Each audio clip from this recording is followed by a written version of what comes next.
बांग्लादेश में पिछले महीने ही तख्तापलट हुआ है। वहां की तत्कालीन प्रधानमंत्री शेख हसीना ने देश छोड़कर भारत में शरण ली है। इस समय बांग्लादेश में नई अंतरिम सरकार का गठन हुआ है। इसके बाद से बांग्लादेश को बिजली निर्यात करने वाले अडानी ग्रुप को पेमेंट में दिक्कत होने लगी। वहीं उसे डीजल निर्यात करने वाली ऑयल इंडिया को कोई दिक्कत नहीं है।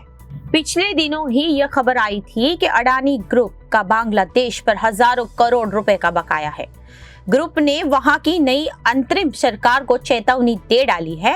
अडानी ग्रुप के बांग्लादेश सरकार को कहा है कि बिजली सप्लाई के पेमेंट में और देरी होने के वहां सप्लाई पर असर पड़ सकता है। वहीं दूसरी ओर अपनी सरकारी कंपनी ऑयल इंडिया बांग्लादेश को डीजल बेचती है।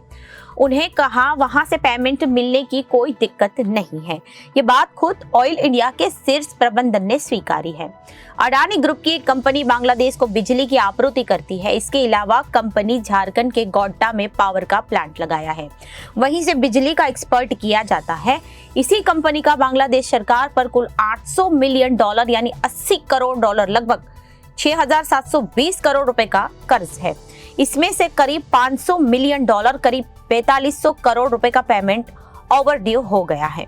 यह रकम लगातार बढ़ती ही जा रही है। इसी को देखते हुए अडानी ग्रुप ने कहा है कि अगर बांग्लादेश पे पेमेंट करने में देरी करता है तो उसके जाने वाली बिजली की सप्लाई पर असर पड़ सकता है।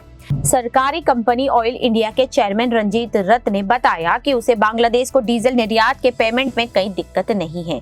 यही नहीं, उसे पड़ोसी देश के माध्यम से अपनी नुमालीगढ़ रिफाइनरी परियोजना के लिए साजो सामान प्राप्त करने में कोई दिक्कत का सामना नहीं करना पड़ा। रथ ने बताया कि हमारे पास वहां की सरकार का लेटर ऑफ क्रेडिट है, इसलिए बांग्लादेश को डीजल निर्यात के संबंध में पेमेंट की कोई समस्या नहीं है। ऑयल इंडिया अपनी असम के नुमालीगढ़ रिफाइनरी लिमिटेड से बांग्लादेश को प्रति वर्ष 0.1 मिलियन टन MTPA डीजल निर्यात करती है। यह export India Bangladesh friendship pipeline IBFP के जरिए होता है। पश्चिम बंगाल के सिलीगुड़ी से बांग्लादेश में दिनाजपुर जिले के पार्वतीपुर तक इस पाइपलाइन का उद्घाटन पिछले साल मार्च में ही किया गया था। इस अवसर पर वहां पीएम मोदी और बांग्लादेश की तत्कालीन प्रधानमंत्री शेख हसीना भी उपस्थित थे।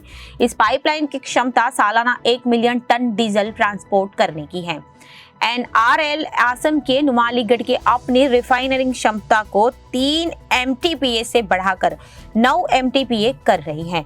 रथ ने बताया कि विस्तार परियोजना के लिए आवश्यक कई ओवर डायमेंशनल हल्दिया बंदरगाह पर आयात किए जाते हैं। वहां से इसकी ढुलाई जल मार्ग से होती है। यह कार्गो पूर्वी तट से बांग्लादेश होते हुए ब्रह्मपुत्र नदी में प्रवेश करता है और फिर नुमालीगढ़ पहुंचता है। उन्होंने बताया कि बांग्लादेश में अंतरिम सरकार बनने के बाद भी इन कार्गो को परागमन की कोई समस्या नहीं हुई है।